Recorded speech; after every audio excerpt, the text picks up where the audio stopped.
Bonjour à tous. Le Spitz allemand nain est un agréable animal de compagnie, mais prendre soin de lui peut s'avérer coûteux et exiger beaucoup de temps. Si toi aussi tu te demandes par où commencer dans tes recherches et quelles questions il faudrait que tu te poses avant d'adopter un poméranien, alors cette vidéo est faite pour toi. La première question que je me suis posée, c'est est-ce que le Spitz nain me correspond ?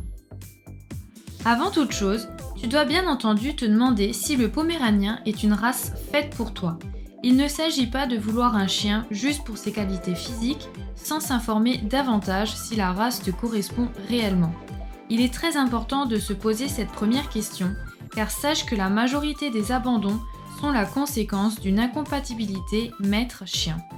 Je t'invite donc à acheter des livres sur cette race ou à visionner gratuitement ma playlist La race. Elle vous apprendra les origines du Spitz allemand, le caractère du poméranien, la compatibilité avec autrui et également mes 6 avantages et mes 5 inconvénients à adopter ce loulou. Où vais-je adopter mon Spitz nain ? Pour adopter ton futur Spitz, tu as plusieurs options. Voici celles que je te recommande. Dans un élevage, nous reviendrons plus en détail sur ce sujet dans mes vidéos suivantes. Sinon, au sein d'une association spécialisée de la race, de la SPA ou d'un refuge. Dans ce cas, ce sont bien souvent des chiens adultes qui sont proposés à l'adoption et cela te permet de proposer à un chien une seconde chance, une nouvelle vie. Ou alors, auprès d'un particulier qui, par exemple, se retrouve avec une portée accidentelle. Est-ce que je veux un chiot ou un chien adulte ? En achetant dans un élevage un chiot, tu dois penser aux premiers mois, qui sont certes mignons, mais qui engendrent souvent de nombreuses complications, comme lors de l'apprentissage de la solitude et de la propreté. C'est presque un travail à temps plein d'adopter un chiot, car il y a tout à faire. En revanche, en adoptant via un refuge ou une association un chien adulte, tu dois savoir dans quoi tu t'engages. Le chien aura été abandonné par son ancienne famille et prendra donc plus de temps à refaire confiance à des humains, sa nouvelle famille. Il faut être conscient que de potentiels troubles comportementaux seront à gérer. Rappelle-toi qu'il est bien plus facile d'apprendre à un chien plutôt que désapprendre ou réapprendre. Mais par contre, l'avantage, c'est qu'il peut déjà contrôler sa vessie, son trait de personnalité est déjà établi et tu sauras donc à quoi t'attendre. Vais-je privilégier des élevages français ou étrangers ? Je ne recommande pas vraiment les élevages étrangers. Tout d'abord parce que je souhaite soutenir nos éleveurs français qui sont bien assez nombreux et qui font un merveilleux travail avec les loulous. Mais aussi parce que bien souvent les élevages à l'étranger proposent de t'amener ton Spitz nain à l'aéroport, ce qui veut dire que tu ne pourras même pas le rencontrer avant de l'accueillir pour de bon chez toi. Or, lorsque tu achètes un chiot, tu souhaites certainement le voir, le câliner et que tout se déroule parfaitement bien à son arrivée ainsi que lors de son éducation. Pour être sûr qu'il soit en bonne santé physique et mentale, demande des photos ou vidéos de son lieu de vie et renseigne-toi un maximum sur ces fameux élevages, russes par exemple. Où vit le chiot ? À la maison, en famille ou dans un chenil ? Est-il encore avec sa mère jusqu'à ses 8 semaines ? Sort-il tous les jours pour se dégourdir les pattes ? De combien de races différentes s'occupe l'éleveur, etc., etc.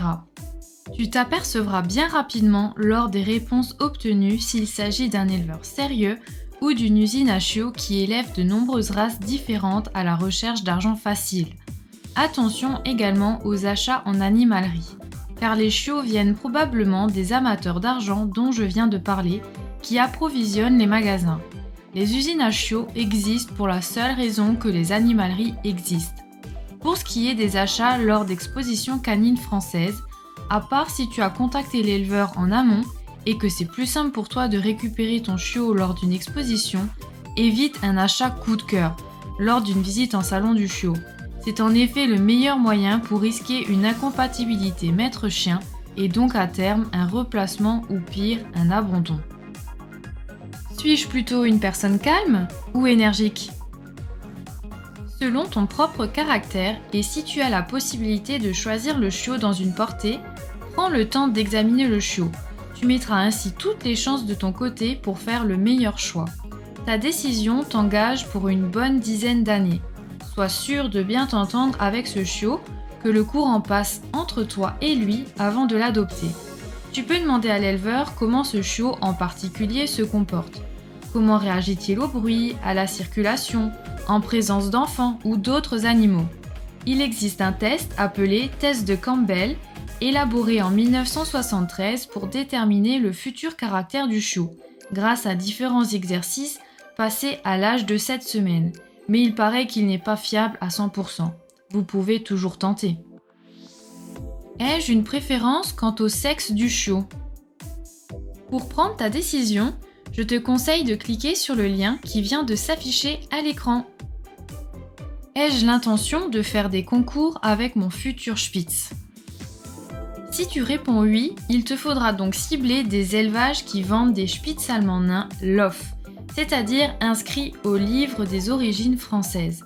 Si ton chiot n'est pas confirmé LOF, c'est que ses deux parents ne le sont pas non plus. Or, sans cette appellation, tu n'auras pas la garantie d'avoir un chiot pure race, tu n'auras pas non plus le feuillet retraçant la généalogie exacte du chien, et les concours canins n'acceptent que les chiens LOF. Quelle couleur choisir pour mon futur Spitz? Pour faire ton choix, je te propose de regarder ma vidéo qui s'affiche à l'écran. Combien de kilomètres suis-je prête à faire pour récupérer mon chiot? En répondant à cette question, tu pourras cibler les élevages à contacter selon tes critères de kilométrage. Si tu ne veux pas dépasser ta région, ne contacte pas des éleveurs à l'autre bout de la France.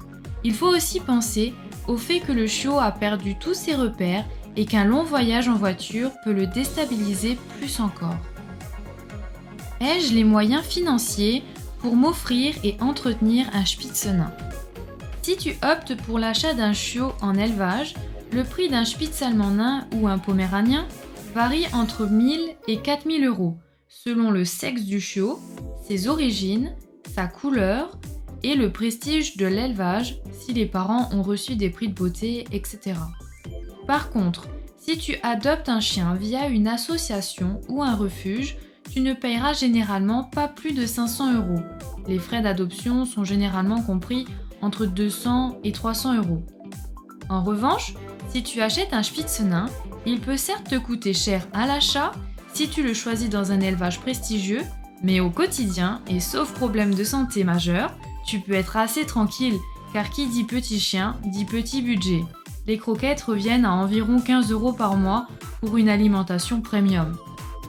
En effet, pour les soins réguliers, peigne, brosse à dents et les accessoires de base à avoir, tapis, panier, gamelle, laisse, harnais, jouets, compte environ 200 euros pour combler tous ses besoins et prendre soin de lui.